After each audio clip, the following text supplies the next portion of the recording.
Welcome to Cut the Bull, an insightful podcast which addresses the news of the day and the cultural issues plaguing our society, bringing logic and context to these topics and discussing solutions too real for mainstream pundits. Now, here are your hosts, Charles Love, Shamika Michelle, and Wilfred Riley.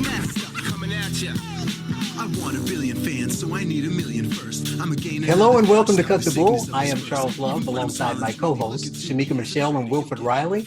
And our guest this week is Dave Smith, comic Dave Smith. He's a comedian, political commentator, host of the Part of the Problem podcast. You've seen him in all the big ones on Fox News, on Joe Rogan, Tim Pool, everyone else. And Dave, welcome to the show. Thank you. Thank you for having me. It's good to be here. Well, it's great to have you. We want to cover as much as we can. Obviously, we want to talk about the madness that we are dealing with in the culture, in the country, the problems. Maybe you can fix it from a libertarian standpoint, give us some unique outside of the box solutions. But I want to start off with libertarianism. I know that there's been one bit of a change in the party, a shift, but also this seems like the prime picking, the perfect time for people to move over to the Libertarian Party. They've had some issues in the past. So here's a chance for the leading guy, one of the three guys everybody says, if you want to learn about libertarianism, who do you talk to? Dave is here to explain why libertarianism is the better solution to, what the Democrats and Republicans are offering. Well, who are the other two guys? Well, I get, it depends on who. I get Mark, who connected me to you, and Pete. I get Carlin Borsinka. Oh, really? I get a lot of Michael Malice, and I get who else do I get? Who else do we get? Who do you get, Will, when you think of leading voices in libertarianism? I kind of think of that naked guy at the convention a couple of years ago. See, he's brilliant. You see what he's doing to you, Dave? That is not our best representative. I was thinking like Ron Paul maybe would be. When I think of libertarians, obviously the OG is Ron Paul. Rand's father, the guy who's suggested axing off good chunks of the U.S. government, which is, an appealing pitch from a politician. Right. Once recommended bringing back letters of marque, so you could go out privateering if you wanted to. That was almost enough to make me vote for him. So he's obviously one of the OG libertarians. I can't really think of too many other real libertarians other than some of the party's candidates. I've talked with Jorgensen before online. Right. A lot of people are semi-libertarian. They rarely go full libertarian. Ron Paul, and I can't think of any others, is an excellent answer. Well, see, I was going to say, but the problem with Ron Paul is the real deal, but it's Ron Paul, man. He's older. You're not expecting him to carry you to the next level. So when I say it, I'm like, who are the guys who, because we've seen, Will went there already, the kind of farcical, kind of crazy antics that people think of when you think of libertarians. So you're asking kind of who's the Joshua to Ron Paul's Moses, sort of? Who's the next one? But I'm being serious. Who's the next wave of candidates? It's a good question. I think it's Dave Smith. Well, that's what we're trying to do, and it's kind of like carry on that legacy. And you're right. Look, there's definitely some goofy libertarians who you could invoke. But to be fair, I think that is probably true for like all political philosophies, like if you want to take, progressives or conservatives, there's always going to be some really bad examples of that you can invoke. But that's what I try to do as best I can. And the people in my camp, like just to put some names out there, like Michael Heiss, Scott Horton, Tom Woods, Michael Malice, Eric July, Maj Touré, those guys, I see us as kind of like trying to carry on that Ron Paul legacy, which to me is what libertarianism is supposed to be, which is the most beautiful political philosophy, just the idea that humans ought to be free and that they ought to own themselves. They have the right to own property. They have the right to do whatever they want as long as they don't initiate violence against peaceful people, and that is the ultimate political ideal.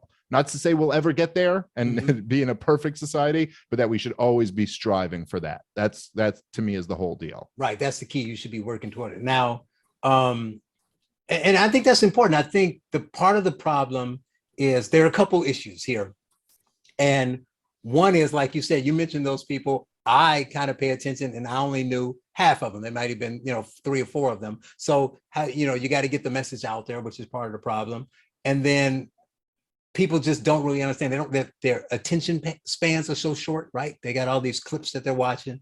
So a lot of what I hear when you ask regular people who aren't calling themselves libertarians, like, what do you think of libertarianism? What's a libertarian? They're like, well, they always, and I know it probably burns, link you to conservatives. They're like, oh, they're just the conservatives that mad about this 1 or 2 issues. They're pretty much the same. So, and I don't believe that. So yeah, I'm sure you've heard that. So what do you say to those people who try to say, well, you're just a different version of some, conservative or GOP person?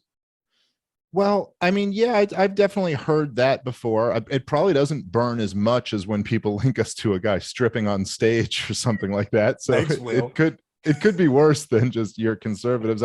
They say conservatives who like to smoke pot or something like that. But I don't know. I think, what you mentioned there is like, yeah, that's our job. We do have our work cut out for us, and our job is to kind of like try to introduce these ideas to as many people as possible and to get them to understand that. I think that Ron Paul, for example, is the one guy who you guys all knew of. The reason why he kind of blew up in 2008 was because he was addressing the crises that the country was facing at the time.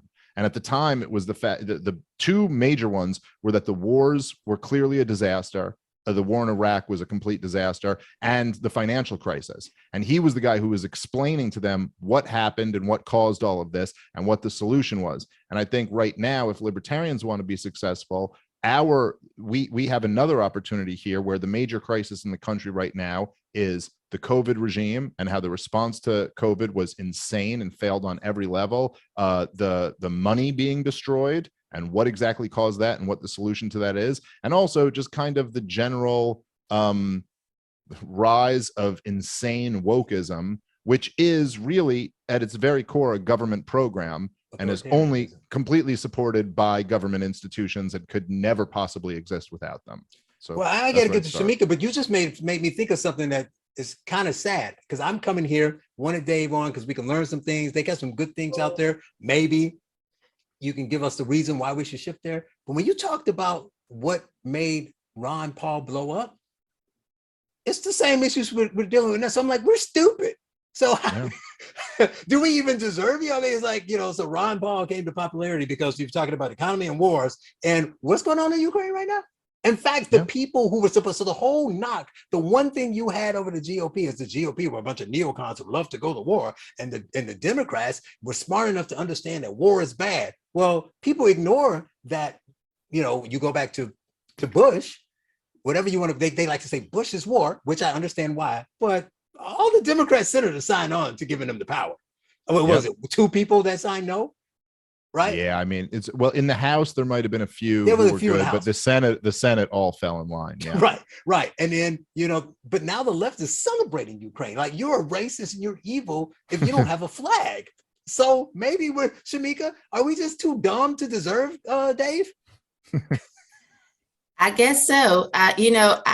I'm trying to figure out what's going on with the party. I'm glad you mentioned Maj Toure, because I do actually watch him and look at some of the things that he talks about. And I guess every party has infighting, but lately it seems like I've been seeing this person is a libertarian, this person is not, but it seems like it's always coming from a blue check account that has libertarian something. And I'm like, well, I don't know which one to follow. Like, which one is the one that I would actually learn from, because they have blue checks and they seem like, they should know about the party, but then they're like, yeah, no, not those libertarians. So then I'm confused.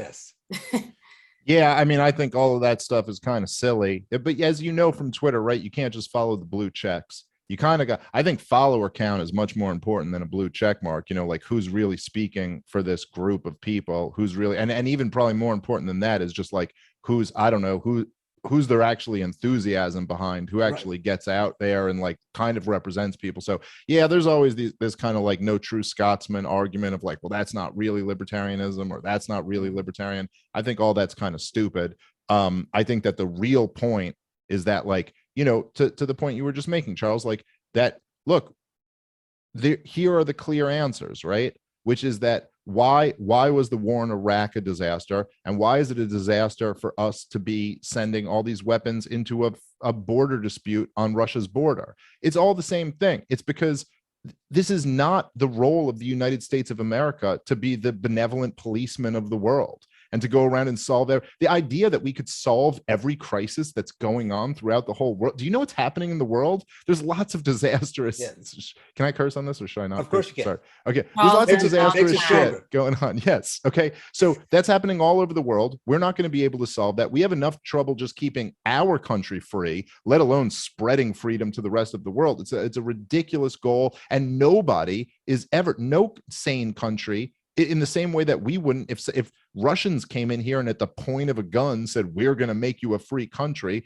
we'd be like, what are you talking about? And we'd fight to the death to drive them out of here. And we're going to be met the same way in all these other countries. And the reason why you have inflation is because we print money by the trillions and destroy our currency. And so forget who you think is a real libertarian or not a real libertarian. Let's just understand the real issues and what's actually destroying the country. And, I will say a little bit of pushback I'll give you, Charles, is just that I don't think it's that people are stupid. I think it's that people are propagandized. And we all of us, we specialize. That's the nature of humanity. We know a little bit about the few things that we know about, and we don't know anything about the rest of it. And we take other people's word for it. That's just the way human beings operate. Like, I don't know anything about building computers, but I'm speaking into one right now. You know what I mean? And you guys are hearing me because I just outsource that to experts who know what they're doing. And most people are too busy, going to their job and raising their family and living their lives to really be experts on politics. And so they assume, if some guy in a suit and tie on CNN is telling me Trump was a Russian spy, then I guess he's a Russian spy. I mean, he wouldn't tell me that unless he was. And so we have this natural kind of like inclination to trust experts. And the problem is that the experts lie. When in the political realm, at least, the experts lie to the American people, and they've got them all mixed up. Wow. Yeah, Will, anything you want to add? Yeah, I mean, so I think first there are two things kind of off top that Dave said that are pretty important just to remember. I mean, one is that getting smart heterodox people to agree is really, really difficult. I mean, that's the huge problem that you see on kind of the black right, quote unquote. I mean, that's what you see. As we all know, that's what you see with the quote unquote IDW, where you're going to get the left and the right together to talk about these tough issues. They started accusing each other of like respectively racism and grooming and 2 years, that's all over. They don't talk to each other. So, I mean, that's something to remember. Like, it's harder to keep, I don't want to use a corny metaphor like wolves, cats together than sheep. Two, also, in terms of that comment that we tend to listen to experts, I think we should do that a lot less, honestly. Like, so I won't go on my long rant about this, but there are two different types of experts. There are type 1 experts that have some unique skill, like fucking surgeons. And then there are type 2 experts who are just smart upper middle class people that got a degree in something. Like my buddy who's a sociologist with a master's that runs a bookstore. Like, they're not going to come with anything unbelievable that if you've taken a class in logic or regression or whatever, you can't understand. I don't know how to build a computer, but I could pretty easily teach a class in, say, economics. And those are the much less journalism. And those are the experts that we're listening to on CNN and Fox. It's often just normal, smart guys BSing, reading stuff they wrote 20 minutes before the show. We've all been on these shows goofing around beforehand, talking about going out for a drink later. And I mean, that's true for Dave as well. But in terms of an actual question, like contributing something to the panel, like my question would be, actually, this is one that I have every time I talk to a libertarian, not really who's a real libertarian or whatnot. But Dave, what do you mean by libertarianism? I mean, the original idea came, as I understand, almost out of the anarchist kind of party scene in the 60s and 70s. Like, humans would live in peace if there was no government.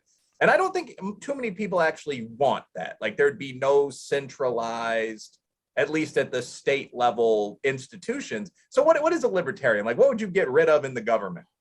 What would you do?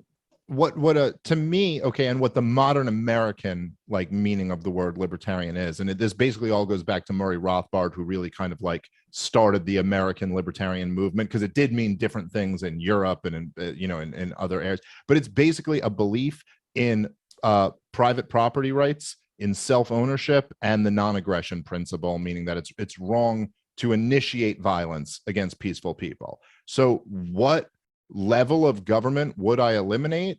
I probably as much as we could. It's much. You want, the ultimate goal is the most voluntary society you could possibly have, and that has nothing to do with living in the woods or not having anything even centralized, as you put it. It's just the fact that whatever government service you're talking about should be the most accountable to the people that it possibly can be. And so there should be, you would want, like, if a police force is essentially a monopoly on security for an area, like they're your security force, then if people don't like this job performance of that security force, they should be able to take their money, rather than being forced by the government to, we'll throw you in jail if you don't pay your taxes, and you're stuck with this security force whether you like them or not. They should be able to take that money and give it to another security force if they think they're doing a better job. I mean, we all basically accept the idea in life that competition is better than monopoly. And yet the government just decides we're going to monopolize these, whatever, for the sake of argument, 15 things. And if you look around at the things that the government monopolizes, how are they doing? How are they doing? I mean, look at what is the performance of public schools? How is the performance of the police department going? When you see literally every city in this country was, ransacked through 2020. And what did the police do? Well, they decided not to do anything. I mean, what do the public schools actually teach children? What are they like? And anything, name any other government service, and you tell me the one that's just doing an outstanding job. Even what we were talking about before with the wars, well, that's the Department of Defense, as they call it. That's the Department of, State Department, maybe a little bit, but this is all government monopoly. What are we talking about? The dollar? Well, that's a government monopoly known as the central bank, the Federal Reserve. So yeah, what would I eliminate of it? As much as we possibly could. And that is not, I don't think that should be conflated with living alone in the woods. Just because I don't want a monopoly doesn't mean I don't want to interact with other human beings, in the same way that I don't think any of us would want, like we used the example of computers before. I don't think we would want one provider of computers that, instead of us deciding if we want to go purchase it, how about the government just taxes us and one government agency produces all the computers and you have to get one whether you like it or not. And if you don't like the computer, tough, that's your computer. How do you think that would work out? Well, that's what we're getting with schools and police and roads and every other government service. So I have a question, but go ahead, Will. It looks like sure. Yeah, the response there, I think, and again, not at all jumping on Charles there, but like the response would be, I want to hear Dave's comment on this. The general sort of standard conservative reply would be, well, for most of those things, you can purchase competition. I mean, you can pay for private security in your neighborhood, for example. Catholic school in Chicago costs $2,000-$3,000, at least it did when I last looked. But the idea of the government is that you provide some minimum baseline. And like a short story kind of illustrates this. Like, I was talking to a British dude once, he's a buddy of mine, and I made fun of him for the old line, British people have bad teeth. And he said something that's actually pretty interesting. He said, yeah, on average, we have like slightly below average teeth. But in America, you live in Kentucky, right? In America, people either have great teeth, they have veneers and shit, or they don't have teeth at all. And that's because your medical, packages, insurance programs don't really cover dental. So in Britain, we accept the idea that everyone's going to have an okay, mediocre smile, but also that you can improve that if you want to, and that it's good that everyone has teeth. So what's the reply to that? The government needs to provide some baseline, like nobody goes to school if there isn't a public school system. Okay, so to your first point, the idea that like people can opt out. So like, okay, you can opt out of the public school system and send your kid to private school, Catholic private school, or whatever, or you can hire private security. It's like, sure, after you pay for the public school and the private, or the public security rather. So right, yes, I mean, you don't have a choice whether you're going to pay for the. So it's funny because you're talking about kind of like the little guy being covered, but actually your opt-out plan only covers the person who can afford to pay the property taxes and then pay the private school on top of that, right? But the little So that guy would does, then have the option of the public dental or program or the public. well, hold school, which on, would make sense. but in the example you just used, the little guy's being forced to pay for this public option with no other choice. And let's just say hypothetically, whatever the number is, say $8,000 a year is your property taxes, okay? And that's majority going toward these public schools. And then yes, if you can afford the $2,000 beyond that,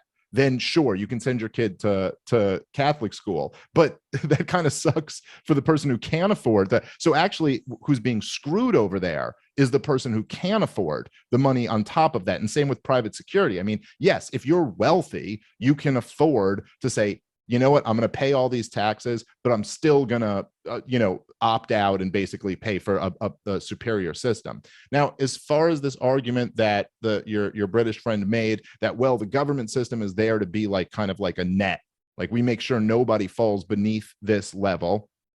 Okay, I would just say, number one, let's look at what operates better, the public sector or the private sector as being this net. And you could start by saying, how good is the public sector at being a net? Like, do you really think, like, if you look at, I mean, go look, I don't have these like numbers in front of me right now, but go look at the poorest areas in America. Look at public schools. Look at the literacy rate of their graduating classes. It's a tragedy. I mean, like the idea that there's even some net there, they give nothing to these kids, nothing. Look at the basic services that they get. I mean, sure, I guess they're not like, there's not no school, but the school they have is maybe as bad, if not worse than no school. Now let's look at some areas in, say, that are completely left to the free market, where government is not even like intervening or barely intervening. Let's say electronics. There's no government program to guarantee a TV to everybody. But you know what? They pretty much all got TVs. And why is that? Because when you have competition and you have a free market, the prices continue to fall, the quality continues to go up, and the TVs we have today are like what would be out of a fantasy from 20 years ago or something like that. So my argument is that, number one, those people who are forced to pay into this system, all I'm arguing is that they should have the option of what they do with their money. And number two, what actually ends up providing the bottom rung of society far better services and quality of goods is going to be competition rather than monopoly. That's all the argument is about, is what's going to be better at providing services, a monopoly or competition, and a forced monopoly at that. Yeah, and just well argued. I mean, I think the point though is like, did you cut out for everyone else or just me? What's that? Oh, I can hear him. You can't hear him? Oh, sorry. Maybe my. No, I can hear you. No, it's It's him, now. because we all can Okay, hear well, you. in that case, a one sentence goodbye from my side of the argument. I think what you see in practice with a lot of this stuff, even leaving aside the argument about NASA, so on, helping develop the tech we use in televisions, we use in weapons, is just that when we actually try some of this in practice with things that aren't absolutely essential, we find a bunch of people don't get those services. So the question for the government, and I hate the government, but the question for the government is, what do we need to do as a baseline? Would we have a better military if every city had to put together a scratch militia unit to fight for the country? I don't really think so. Shoot, 1 second, guys. I can't hear anything. So that's, I guess, kind of my question too, because I'm trying to learn more about being a libertarian. So like,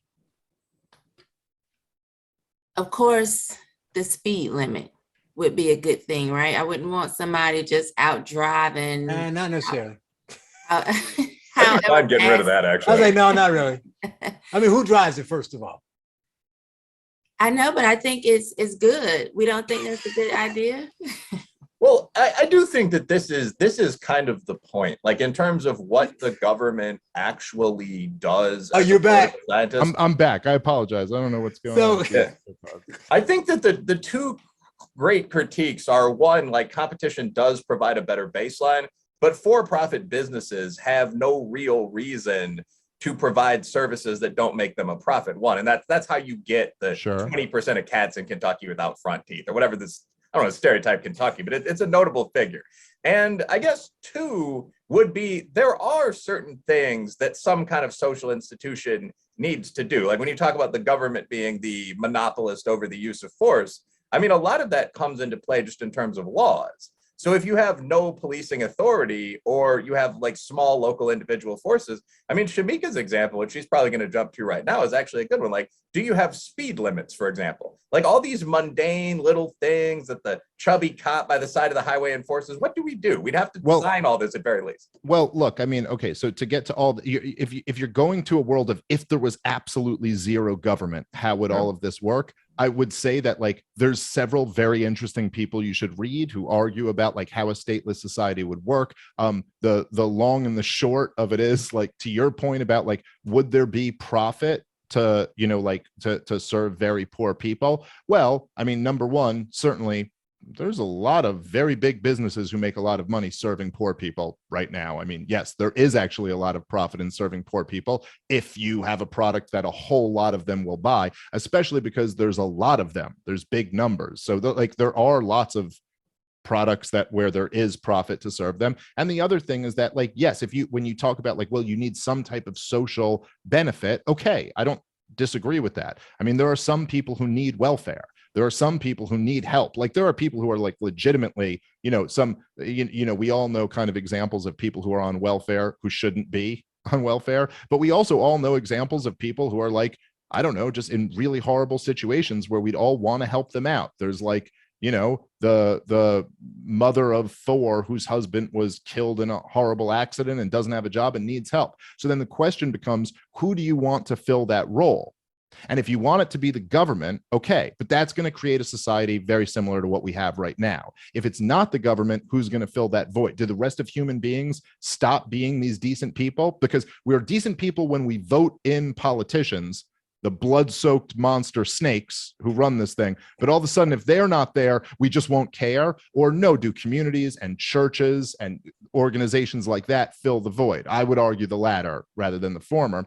And in terms of like who would set the speed limit for roads, well, the answer to that would be who owns the roads. That's the answer. The property owner would be the person in charge of setting that. But honestly, I'm not so much concerned. Like there's a bunch of really brilliant like thinkers that I'd recommend you guys go read if you want to be convinced that we could live in an anarchist world with zero government. I think they make some compelling points.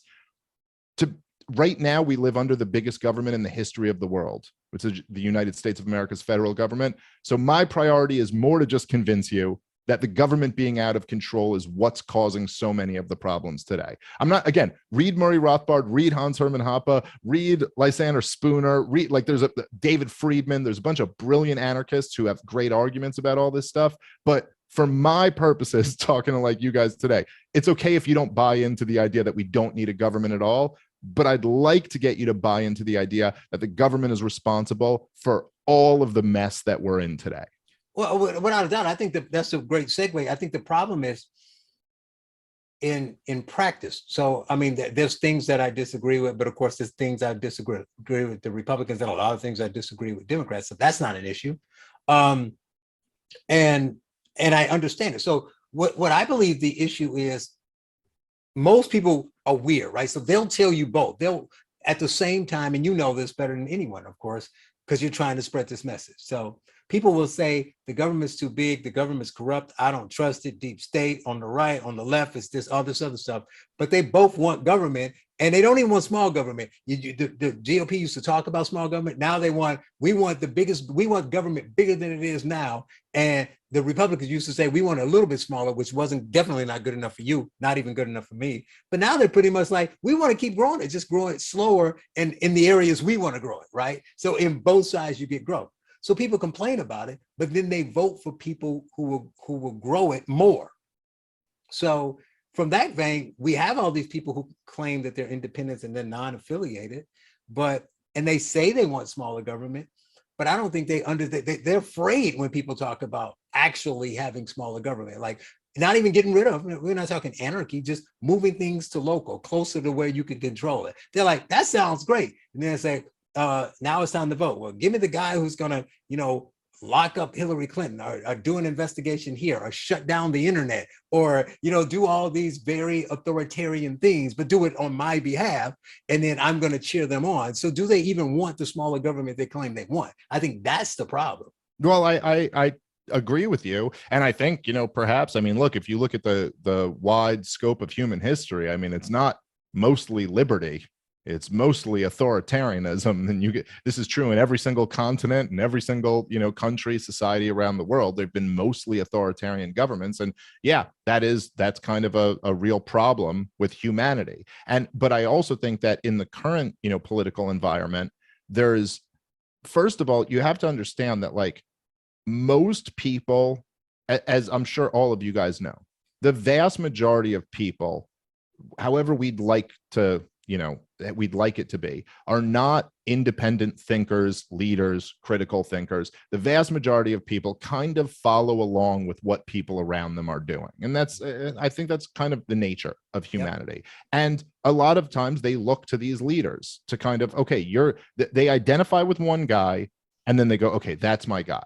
And when these politicians get into Washington, D.C., what they're dealing with is the biggest honeypot in the history of the world. You know, I remember even Donald Trump saying in one interview where he was talking about the military-industrial complex, and he's like, look, I wanted out of all of these wars. I wanted to get out of there, but the military-industrial complex just doesn't want me out of there. All these people want to stay. They're making so much money there. And he's basically just saying, which is the beauty of Trump, is he just has no filter. So he just say the thing that everyone's watching it. And you're like, but you're the commander in chief, dude. What the fuck? Like, aren't you supposed to be able to? But he's just like, I don't know what to tell you. But look, the truth is that there are like these weapons manufacturers who are raking in billions of dollars to keep this thing going. That's you know, even this bill, the latest one, it was another billion or whatever going to Ukraine. It's the money isn't going to Ukraine. It's going to like Boeing and Lockheed Martin and all these weapons companies. And then they're going to sell the weapons to Ukraine or give the weapons to Ukraine. So it's like, and this is true throughout all of government. So there's this huge entrenched like bureaucratic money interests that get in the way of all of that. But also I do think that, yeah, there is to some degree a human tendency to say, yeah, well, look, you have this power. I'm not saying, you know, it's like Lord of the Rings. Like, no, your instinct isn't to say, let's destroy the ring. Your instinct is to say, let's use this ring against my enemies. But I also think that, at least for people on the right, I hope a lot of them are waking up to this. And Donald Trump is really a great piece of evidence for this, where he comes in and says, I'm going to drain the swamp. And look, he appointed this guy, Wray, to head the FBI. This guy who just led this raid on his home. And I think after a while, you realize that there's really no way to drain the swamp other than to reduce the power. Like that's the only real option. You can't create a situation where power doesn't corrupt human beings. You're almost like you're fighting against human nature. The only thing you can do is reduce the amount of power that human beings have. And then no one can take over this organization, and there's really no need to, because the organization just doesn't have that much power. And so that, to me, is what it all comes down to. And then the last thing specifically on the libertarianism piece is that, with all that's being said about what people say they want versus what they want, what they know, not having time. Other libertarians, you gave us some wonderful people we should read, right? You know, Will may read it, I may read it, Shamika will read it, as long as you give her an actual hardcover copy. But no ebooks for her. But are the libertarians on average too wonky? Is that part of the problem? I think that has been a problem for sure. I think that I'm encouraged by the fact that I think that the younger generation of libertarians are much better on that stuff, and they're much more like less socially awkward, and kind of like more, you know, that was definitely a thing for a long time, that libertarians were these kind of like weirdo wonkies. I just did this event at Young Americans for Liberty, and there was like 1,000 like, you know, college age libertarians, and a lot of them were really, I was kind of impressed with how like kind of charismatic and cool they were. And the Mises Caucus group that just took over the Libertarian Party, it's made up of a lot of like young libertarians who I think are much better in that department. So I think that has been a real problem. But at a certain point, that's kind of, wonky people, like nerds, for lack of better term, a lot of them are very valuable. They're very smart and they've read a lot of books and they know a lot of things. But if you ever want to mix your ideas with the real world, you're going to need some people who can actually persuade other people, right, and not put them to sleep. So that's important, right? Yeah, I mean, in order for them to hear the message. And then the other interesting piece, though, is how I saw a clip of you saying it, which I really thought was interesting. I want you to talk more about that, because obviously we have a cultural issue, and you say that this cultural issue is really bad, which is my number one thing. And you said, really, the libertarians are the only one that has a possible solution, because the left has their approach, which obviously is causing it, and the right has their approach. It's like, well, what if we just do the same thing as the economy and everything else? What if we just do stuff really slowly? Okay, let's negotiate. Let's let the drag queens teach the kids, but we teach them, as you say, in fourth grade instead of well, isn't it funny? That was the big stand that DeSantis made that got all of this heat. Right, it was like you can't teach them that until grade. Fourth grade. That was this cutoff. Once they're in fourth grade, all bets are off. But until then, and that was supposed to be some huge stand, which is really, something. To say we have cultural problems is quite an understatement. I mean, I got to say, look, I'm blown away by how insane it has all gotten. And I think everyone should be. This is so beyond bizarre. Yes, so fast. So and things that I think a lot of just normal people would have assumed was a cultural consensus just 3-4 years ago or something like that. We all would have assumed you wouldn't have tranny stripper giving a lap dance to a 4-year-old. We all would have literally putting money. We all would have been together that. That's not okay, right? And then all of a sudden, this is an argument now. Really, wow, we've really come a long way since then. But so the point that I'm kind of making with that is that the left. And these terms are a little bit broad because it's really not just the entire left. I mean, this is a very small percentage of even what you would consider the left wing in America who are actually interested in pushing this stuff. But certainly the broader left is bullied into silence by this small group because they really don't feel comfortable. But the truth is that I believe at least a huge portion of them even don't really believe in this. They have to. I mean, our society's lost if you're wrong. Most people don't believe that man and woman are arbitrary titles that we just happen to assign to people that has no truth related to it. I just really don't believe that. But there's certainly this ideology is certainly taken over. But so number one, my point is well, how is it taken over? I mean, this kind of crazy critical race theory stuff has existed for decades. It's been buried basically in universities. There is no market value for it. Where is it? It's buried in universities. And what are universities other than it's a big government program, basically. I mean, the only reason why universities exist to the extent that they do is because the government has guaranteed student loans forever. Half the schools are state schools. They're literally paid for by the government. And the rest of them, even the private ones, the loans would never, none of these 18-year-olds could go get loans for $100,000. Go 18-year-old out there, go try to get a loan for anything else other than college. Go try to say, I have a great idea to start a business. I want $100,000. See how many banks are going to give you with no job experience and no income and no assets are going to give you $100,000. The reason why they get them is because they were guaranteed by the government. And now they're just given by the government, not even guaranteed. The government just gives you the money. So that whole industry was propped up by the government. And now that it's exploded, where is it coming from? Well, it's coming from giant corporations who are all in bed with the government. It's coming from the entire political class. It's being pushed by the CIA and the FBI and the Federal Reserve and all. It's the whole thing is just a big government program. It could never sustain itself on its own. So if you actually want to get to the root of this cultural problem, you need to get rid of all of the institutions that are propping it up. And on top of that,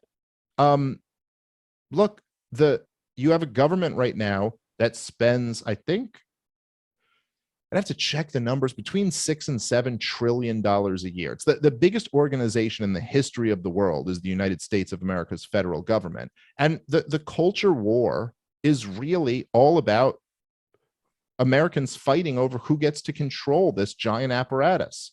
And to some degree, it makes sense because, like, look, half the country hates Donald Trump's guts and the other half hate Joe Biden's guts. And neither of them want to see the other one rule over them. And so they go to war. There's like this cultural war over it.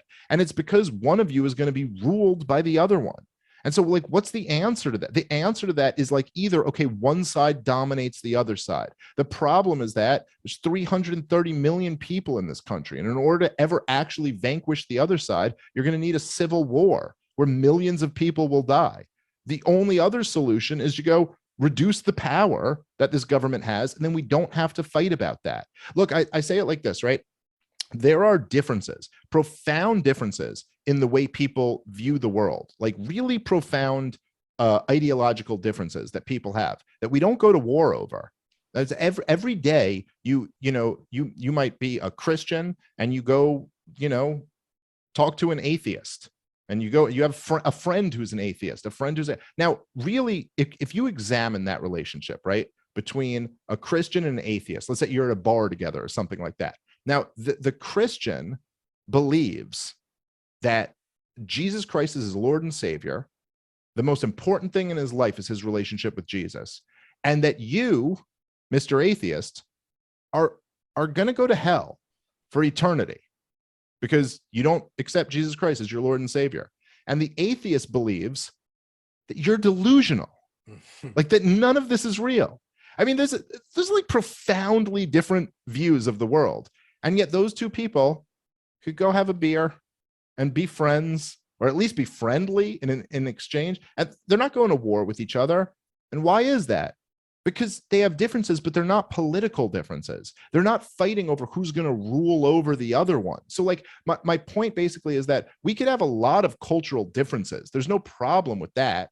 It's just that when you're fighting over who's going to educate your kids or who's going to rule over your government, all of a sudden, this isn't just like some abstract, like, well, I believe this and you believe that, and we can go our separate ways. Now it's like, someone's got to die. It's like, right. Like as you said before, the example, like I am one of those people, I guess I'm lucky enough that I can afford to pay property taxes and still not send my kids to public school.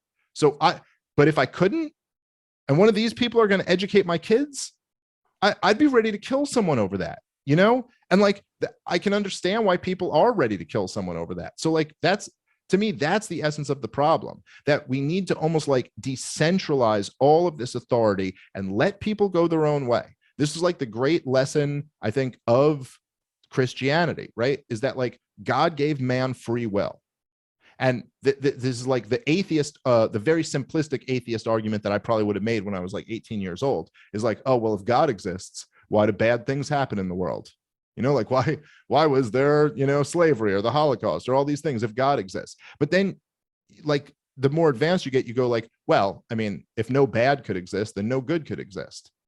It's not good if you're just programmed to do good. It's only good if you had a choice and you chose to do good. So in order for good to exist, there has to be bad that exists. And in the same sense, I think we culturally have to accept that like some people are going to be bad and some people are going to be good. And we can't be in the business of forcing everybody to do what we want them to do. We have to hope that good can set an example that overpowers the bad. But Shamika, so here's a point though. I mean, you tell me what you think about this, and obviously we'll listen to Dave's reply. So I get that, and everybody on this panel hates the woke stuff, so that's a given. But I get that from a political standpoint, right? But what are your thoughts as you listening to Dave and libertarianism, is particularly the NAP, the non-aggression principle, right? So you make government small and you don't let people lord over, right? But you got this wokeness stuff that's so embedded in the culture now, right? So in their purest form, they believe that a private company should be able to do, certain things outside of limits. They're not being overly aggressive or violent to people, but do your thing because there's no aggression, right? So now these companies are pushing it. They're putting the logos everywhere. They're donating money to stuff. They're making movies about it. It's everywhere. The media companies are promoting and saying, if you're against this with your kids, what they call the parents, the domestic terrorists and things of that nature. So can you, it would definitely be great if Dave, people like Dave win and they can make it smaller from a government standpoint, but you still have to contend with the culture thing, right? So you still have issues where it's in your face, it's in your neighborhood. People are still, trying to impose their will in non-political ways. So what do you think about, if nothing else, where the wokeness would go if the government were out of it? Wouldn't we still have the same problem? And would libertarians have a difficult time, kind of squashing that or getting everybody to coexist peacefully when, those small numbers that are this aggressive are very aggressive and they're not happy with. So most people like he uses in his Christian example, I want to be a Christian. I don't agree with you being an atheist, you're going to hell, but I'm not going to chase you around and wave a banner over your head saying you're going to go to hell. I just going to pray for you and I'm going to go live my life. Well, these people are like, I want to be gay. You're like, all right, fine. Well, I want to live openly as gay. Okay, fine. Well, I want you to accept it. I don't want to. Well, I want you to come to my parade. I don't want to come to your parade. Well, then I want you fired from your job, right? So even without the political piece, don't we still have an issue culturally that has grown so big that it may be hard to beat, from a smaller government standpoint? I mean, I think, yes, we would still have the cultural issue, but I don't know what the solution would be, even if the government was small. I mean, what would the government do anyway? Like, they're big, and what are they doing to stop? Right now, they're promoting it. But let's say it was small and they were right out there. of it. That's your answer right there. Is that they're promoting it right now. So at least you cut out them promoting it. Look, I'm not claiming, especially after where we've gone, that, hey, if the government shrunk, we have no more battle. That's it. Like, everything's fine. No, I know that, but how do we fight it? So if we don't have the look, government promoting it, but you're right, so it's in your public schools or whatever. So you say, you're able to take your money and go to the other schools. The public schools are the government, right? Right. Like, this is an argument for libertarianism. I mean, like, all the institutions I think in the quick libertarian response, although Dave, I'm sure will do a longer, better version, would just be, without a central government, there wouldn't really be this one entity that corrupt actors in society could take over. So you can't put this doctrine out through the public schools if there aren't public schools. I'll go further and say, like a job. Like, let's say you because I said, hey, I don't like all this gay shit. And you said, well, I want you to be fired. And you go to this private company or my employer or whatever. And my employer is like, Shamika, you have to accept this gay shit. And I'm like, no, I don't want to. How would we solve that? I don't think, fire you. I mean, there and would you go work at a private company. Fired. Well, I'm not pretending that that's not like an important question, right? But to kind of what you alluded to earlier, we're already dealing with that problem. Right. And how do you solve that? And even having this huge government, all they're doing is promoting it, right? So I think the first thing in understanding how to solve any problem is always understanding, how did we get here? What caused this problem? And that gives you at least a little bit of insight into like how to solve it. So how we got here is the absolute destruction of the family in the United States of America. That's how we got here. All of this shit is unsustainable. It's completely unsustainable without a giant coercive government that's propping it all up. And why is it? Look, from the very beginning of the growth of government in America, even things like Social Security, like back in the 1930s, okay, when that was introduced. Well, what was the old Social Security? Before the government was involved with it, well, your kids would take care of you when you got older, and you took care of your kids when they were younger, and then they took care of you when you got older. And then the government butts right in there and goes, no, we'll take care of you when you get older. Just kind of dividing creating a wedge between families. And then, of course, I mean, the rise of the welfare state and what that's done to the family unit in America has just been an absolute disaster. We literally, for decades, have subsidized having children out of wedlock. We will pay you if you have children out of wedlock. I know people who have gone down to like, and these were like good people. They were just like on hard times who went down to try to get welfare. And they said, well, you got a man in the house. So like, if you kick him out, you could we could give you a check, like they will literally pay you to break up your family. The people I know were better than that and didn't break up their family, but you can understand where people in tougher situations, strong, right? Yes, incentives are real and they create results. And if you subsidize something, you get more of it.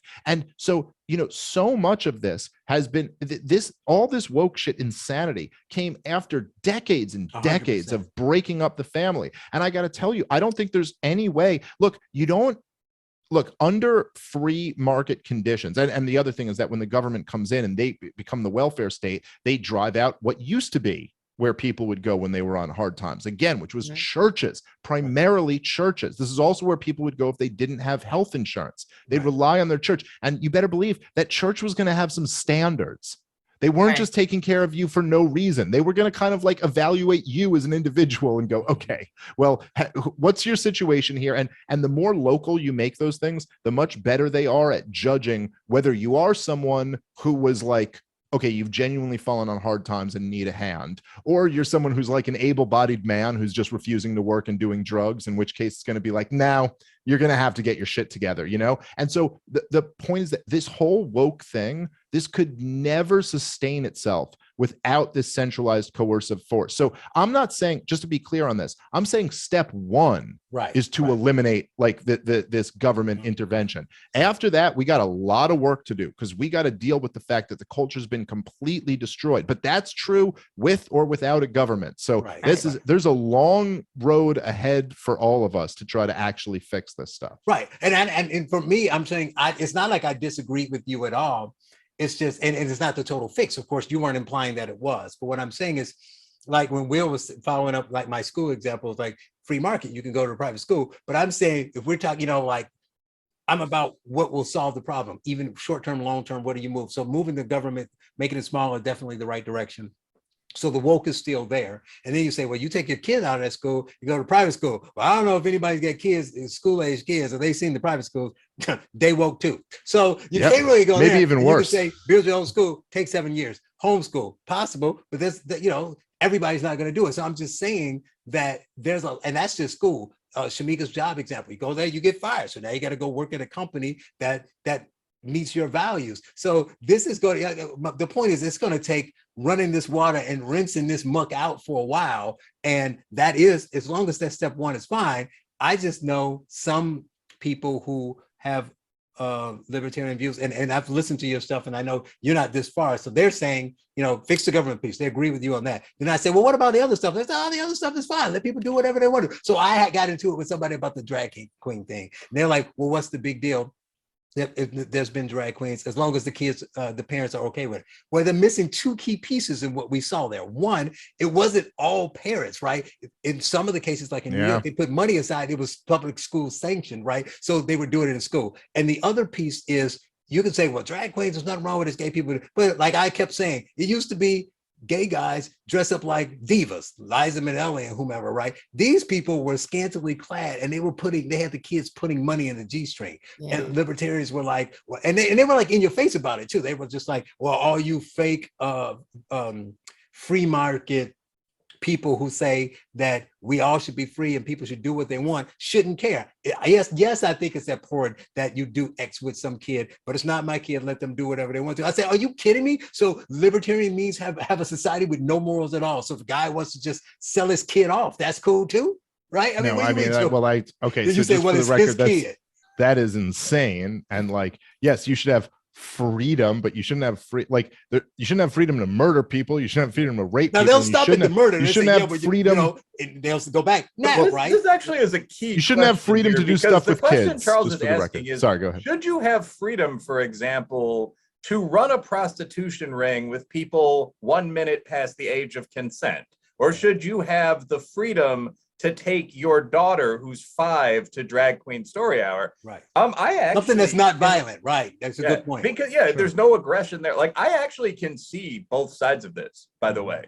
Like the argument is that strong, powerful government that let us beat the Nazi Germans can also be captured and can then be far more effective at promoting horse shit like this than any private citizen. So the libertarian argument here, right, as well, without this government, this big corrupt government, there's nothing central to take over. I think the response, though, also merits some consideration. Like if you're a fan of comic books or the old cartoon series, if you watch something like Tank Girl and post-apocalyptic shit, Stephen King when he was writing well, the idea is that the government is gone. There's been this social collapse, but you have these large corporations with names like All Your Water or Water and Power that in fact run the same segments of society that government agencies would have. So what if Water and Power goes woke? Do you not drink? I think both points are valid, but that second question is a real one. Yeah. Okay. So let me say, so to first off, to right. So like, yes, if you have a government powerful to beat the Nazis, it could also be corrupted. It could also bring a whole bunch of those Nazis into your NASA program or whatever. If you guys want to go look into that, yeah, sure. Theoretically, yeah, like yes, in theory it could. Or you could have that big like there's another angle to what you're saying here, which is almost like, oh well, like, but without that big giant government, then like who's going to prevent 5-year-olds from going to tranny shows? But it's like, I'm just saying that it's like this only happened with that big giant government forcing it down our throats. So I personally believe, sticking on the example of I should keep saying trannies, drag queens. I'm sorry, we're not supposed to use that word anymore. Drag queens. I apologize. I sincerely apologize to the transgender community. He's running. Queens, I saw the thumb. He's running. Yes, there you go. That's the indication. So I think in the same way, if you saw like if you remember during the riots of 2020, when there would be all of these examples of private gun owners defending their property, and then they would be prosecuted. Mm-hmm. And while all of the rioters were having their bail posted and being let out in a Justin day, Timberlake and Kamala Harris. The people defending their property would get prosecuted and no one was paying their bail, right? It takes a tremendous amount of force to force this on. If you just removed that, and there were just no gun restrictions and no one was prosecuting the people defending their property, I think those things would have been cleared up in days. Yes, because according to the left, everyone would be dead. Yeah, okay, sure. No, like 3 people would be dead and then the rest of them would have stopped. Right. That's what would have happened. Okay. Right. And like, yeah, it's sad for those 3 people, but those 3 people were also like destroying fucking property and beating people up. And you know what? Okay. So which way do you want to have it? Terrorizing tens of millions of people, or a few people trying to terrorize people and get it, you know what I mean? So like that's what I'd say about that. And that I think that really it's like you have one of 2 views on this. You either believe that the natural order would be that all of this woke shit would rise up, or the natural order is that we'd have families and, you know what I mean, like good communities and things like that. And if you believe the natural order is that all of this shit would rise up, then you know what, you're screwed no matter what, because that's just, you're not going to fight that. I don't believe that. I believe that this has to be imposed on people. It's like this door spring that's being pushed all the way down, and all you have to do is relieve that tension and it's going to pop right back up. I mean, it might flop over here to a little, like it might go to like some right-wing authoritarianism thing for a while and then bounce back, but it'll meet somewhere in the middle, because this is there's a reason why marriage and family and all of these things have persisted throughout thousands and thousands of years. And it's not just like that, it's not just because, okay, like God believes this is the correct course of action or something like that, which I do think is true, but it's not just that. It's also that, look, this is what works. There's a reason why, absent Social Security, you were going to have kids and do good by them because you needed them later in life to take care of you. It's like there's this kind of natural order to the way things work. And what we're doing right now is completely stifling the natural order. Now, for your point about this idea that there would be corporate monopolies, the idea that there'd be Water Incorporated and you either follow our rules or you don't drink water, or all of these things. The problem with this argument is twofold. Number one, you're reduced back to arguing against monopoly, which is what government by its very nature is. So if you're arguing against monopoly, then the solution to that is not to create a monopoly based on force that you must subscribe to fight the idea of monopoly. And number two is that it's just so rare. It's just, look, there's a whole history of this. Milton Friedman, by the way, wrote a ton about this that was really great. But the history, and Murray Rothbard even better than him, but the history of private sector actors trying to create monopolies, they've tried and tried and tried and almost always failed. Not always, but almost always failed. And what they always end up doing is buying off a politician. That's what they end up doing, because that's the only way to truly create these monopolies. If you had some giant corporation like that who is doing all of these evil things and they're jacking up the prices and they won't let certain people in, you know what ends up happening? Some other entrepreneur comes in to compete with them, and they end up cutting their whole market share down because they're not going to be as, you know, egregious with their market share as this corporation will. So I just think, again, no one's saying anything is perfect. There's nothing perfect on this side of heaven. You know what I mean? Like, no, there's no situation that's going to be perfect, but it's far superior to have liberty than to have authoritarianism. Well, go ahead, Shamika. No, I was going to say, it seems like a lot of libertarian ideas overlap with conservative ideas, or maybe I just see it that way because, like, I don't trust the government. I don't like the government's hand in everything. I don't think the government should have a hand in marriage. For a long time, they didn't. You know, I don't like the fact that I have to get my car inspected in order to drive, when if I pay for the car, I should be able to drive it wherever I want to, you know. So there are certainly things that I'm like, I don't like the government having control over this, but then I know I get mad when somebody speed past me on the freeway. So I'm shocked. I'm shocked that all of you, that all the things that thing bothers you. It you does, couldn't hear us at because the time, Dave. I'm waiting for the police to come and just like get them.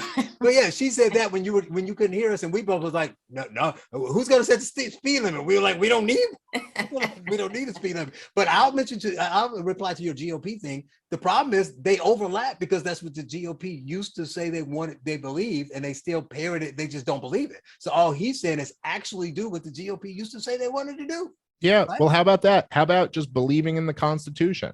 I mean, if they actually, I'll start with there, forget even going to anarchy. Just like if you really believed in the Declaration of Independence and the Constitution, well, like, okay. But then there's not, you know, you'll see these like Republican groups, even like the NRA, who the progressives try to make out as like this extremist group. And they'll be, the head of the NRA, I heard say last year, he goes, all we need to do is enforce existing gun laws. And you're like, whoa. Existing gun laws. I thought the you were Second the NRA. Amendment. How about that's the gun law? The Second Amendment. People have a right to own weapons, and that's that, period. No infringement on that. Like, what? So all I'm saying is like, yeah, let's be what the Republicans claim to be. But look, I agree with you.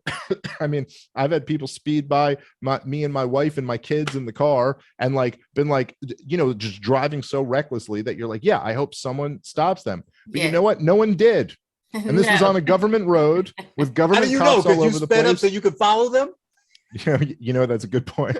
No, we didn't get you to drive past them on the side of the road. He's doing 120, you're doing 110. Look at this guy. Maybe at some point they did stop them. But I'm just saying, it's like this problem still exists on government roads with government cops and all of this. And like the truth is that it's like there are these kind of it's like the government always, and this is just the nature of monopoly, when they don't need to compete for your services, they screw you going and coming.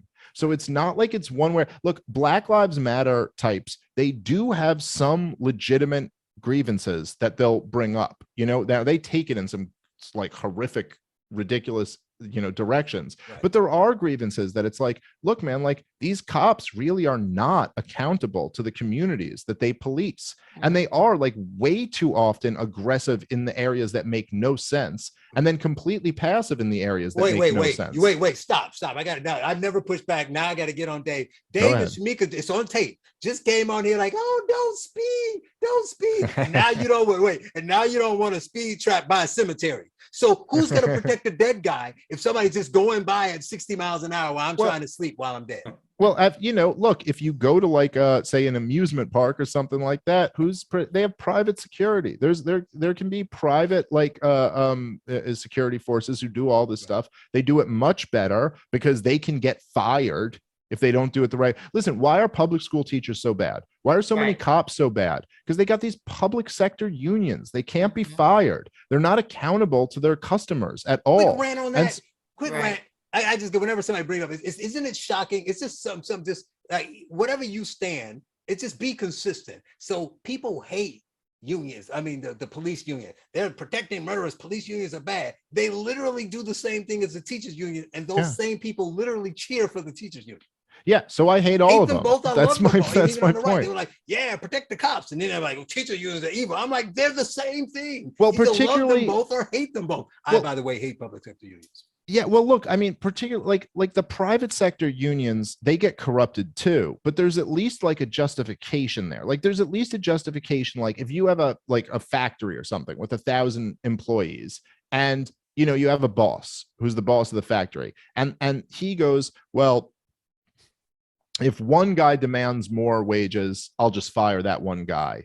And he's got way more power than the one guy. And so the guy's arguing, and then they go, no, look, we're all going to get together. We're all going to demand more wages.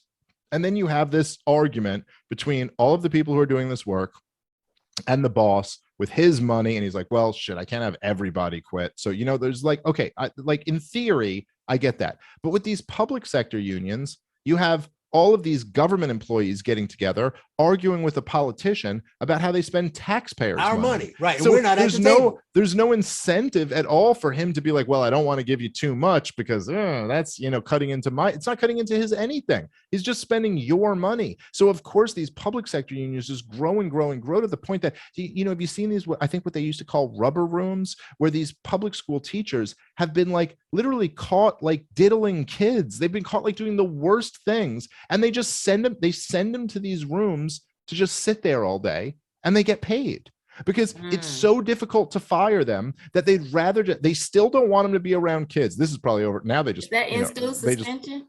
Huh?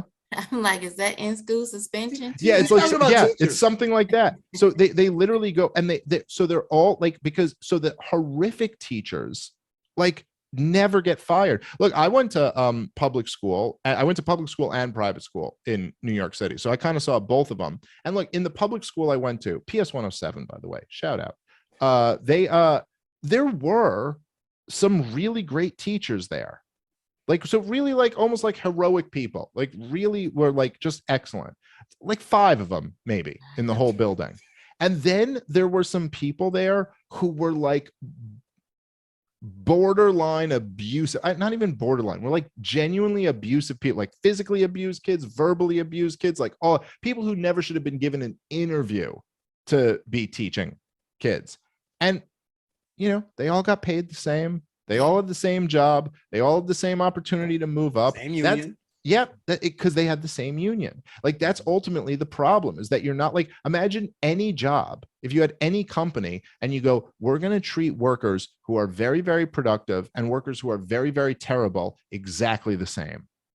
Yeah. How would that work out? Yeah, we had an this is kind of funny a little bit. We had a comedian, so better bring the funny. An ex-military teacher, and anytime you would like slam a book on the floor, he would be like, hit the deck. That was funny. That's not bad. Kids would do it just because they knew, like he was going to respond like that, and I felt bad for him. I wonder where he is now. I think we know where he is now, thanks to you all. But I mean, I know we can go long, we can keep going because Dave is so great. But I got a last thing on the woke thing we were talking about. 2 things.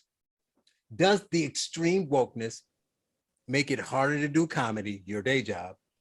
And secondly, in 2024, will the U.S. see something in its political landscape similar to Ukraine in a comedian president? Well, geez. I mean, the first one, it makes it's made it a lot weirder. And this started like when Trump first came in, at least I noticed it then, that like if you would just go, like when I would just go to regular comedy clubs in New York City and stuff, you'd notice like, oh, like there's like one lady standing up, pissed off, she got offended or something. By the way, always white women, always white women, 100% of the time. That's who it was. Well, the colors can't afford the tickets. Well, there'd be a few of them in there. The ones who could afford it would be in there. We don't, after a heavy screening process, we'd allow some of them into the club. But no, but it would never be them, which would always be so fun to like kind of point out. Like, you know what I mean? Like there'd be some white woman furious about like a joke about black people. And you'd be like, but the black people are laughing at it. Like, Right, what are you doing? exactly. Well, you I'm an psychopath? ally. Yeah, right. Right. An ally to yourself, I guess. Right. But I guess I've kind of like, I'm at least at the point now where I tend to perform for my crowd.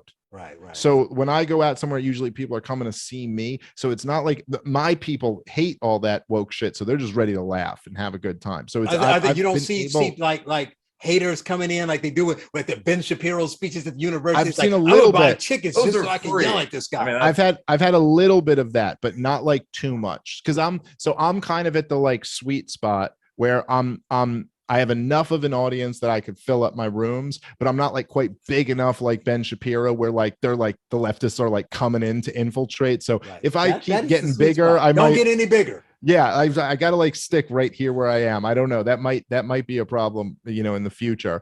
Right. But do you hear from other people that had to experience that? Yes. I think for younger guys coming up now, it's much tougher. Like I was very lucky. I came up in comedy. You know, I've been doing stand-up for like 15 years now. So when I first started, it was a completely different landscape. It was just like none of it was like this. And stand-up comedy was kind of like this almost like last bastion area where everyone was just saying the most offensive shit, and that was it. It was just like, how funny are you? You can say whatever you want to, no one cared. You know, like my heroes when I first started comedy were like Dave Attell and Patrice O'Neill and like all these guys who were just like so raw that it was just, you know, insane. I was lucky, got to open for both of those guys and like kind of like, you know, so it was just a different world. It was a different world back then. Now some of the younger guys coming up now, they really have to navigate through that scene. As far as your second question about will there be a comedian president, well, it's worked out pretty well for Ukraine. You know, they're doing good. Getting all that U.S. money. But don't you want to have to send money? Don't you want to be, you know, come on. Don't you want to be doing as good as Ukraine is magazine doing? spreads. Well, maybe not as good as Ukraine, but as good as the president.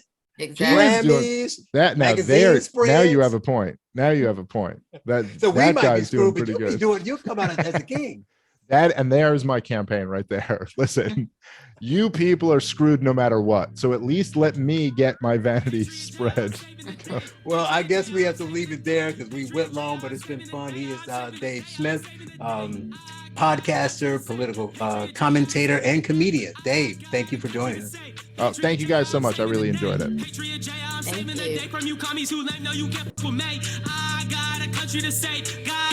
the US of A, land of the free and a home of the brave. God get all of the praise. I got a country to save, cause I'm Patriot J and I'm saving the day.